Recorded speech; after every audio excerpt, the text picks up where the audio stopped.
Praise the lord. దేవుని నామంలో అందరికీ వందనాలు. ప్రజలందరూ చాలా అప్రమత్తంగా ఉండవలసిన సమయాన్ని మనం చూస్తున్నాం.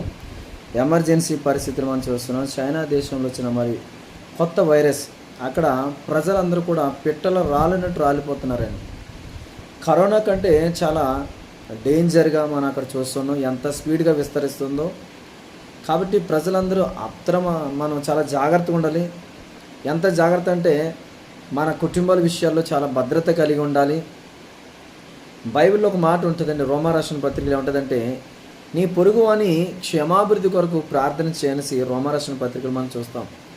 ఇప్పుడు మన పొరుగు దేశంలో ఉన్న భయంకరమైన విపత్తులు గల సందర్భంలో మనం ప్రార్థన చేయవలసిన అవసరత ఎంతైనా ఉంది. నీ ఇరుగు పొరుగు వారికి ప్రార్థన చేయాలి, వారి కుటుంబాల క్షేమం కొరకు ప్రార్థన చేయాలి, నీ శత్రువుల కొరకు ప్రార్థన చేయాలి, నీ మిత్రుల కొరకు ప్రార్థన చేయాలి, దేశం కొరకు, దేశ అధికారుల కొరకు, నాయకుల కొరకు, రాజుల కొరకు ప్రార్థన చేయమని మనకి దేవుని వాక్యం, మన బైబిల్ నేర్పించింది. ఈ కష్టకాలమైన పరిస్థితుల్లో నువ్వు ప్రార్థన చేయకుండా నీ యోగక్షేమాలను చూసుకుంటూ, నీ భద్రతను చూసుకుంటూ ఉంటే దేవుని పిల్లలుగా అది మంచిది కాదని నేను తెలియజేస్తున్నాను.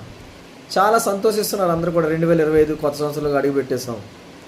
కానీ కొత్త సంవత్సరం అడుగు పెట్టగానే పిడుగు లాంటి వార్తను మనం విన్నాం, చైనాలో మరొక కొత్త వైరస్ వచ్చిందని. జాగ్రత్తగా ఉండండి. ప్రయాణాలు చేస్తున్నప్పుడు కూడా తగు జాగ్రత్తలు తీసుకోండి. ప్రభు సన్నిధిలో ప్రార్థన చేసుకుని బయటికి వెళ్ళండి. దేవుని కృప మీకు తోడై ఉంటుంది. ఆయన భద్రత మీకు తోడుగా ఉంటుంది. ఆయన మిమ్మల్ని విడివని దేవుడు, ఎడబాయని దేవుడు. మరిందా మనం వాక్యంలో చెప్పుకున్న ఒక మాట, నేనే నిన్ను ఓదార్చేవాడని దేవుడి మాట. యెహెజ్కేలు గ్రంథంలో రాయబడిన మాట. ఆయనే మనం ఓదార్చే దేవుడు, మన కన్నిటిని తుడిచే దేవుడు, మనం భద్రపరిచే దేవుడు, భద్రంగా కాపాడే దేవుడు. కంటికి రెప్పవలే ఆ యొక్క గ్రద్దను ఎలాగైతే కోడి తన పిల్లల్ని కాపాడుకుంటుందో గ్రద్ద బారి నుంచి, అపవాది బారి నుంచి కూడా దేవుడు మనల్ని అనుదినము తప్పిస్తున్న దేవుడు, కాపాడుతున్న దేవుడు. నీకు భద్రత లేదనుకుంటున్నావేమో, నీ భద్రత కావాలా? ఆయన సన్నిధిలో వచ్చి నువ్వు అడిగినట్లయితే అడుగుడి, నీకు ఇవ్వబడని అన్నాడు దేవుడు. కాబట్టి ఈరోజు నూతన సంవత్సరం మొదటి ఆదివారం దేవుని సన్నిధిలో ఉన్న మీ అందరికీ దేవుని దీవెనలు మెండుగా ఉండును గాక.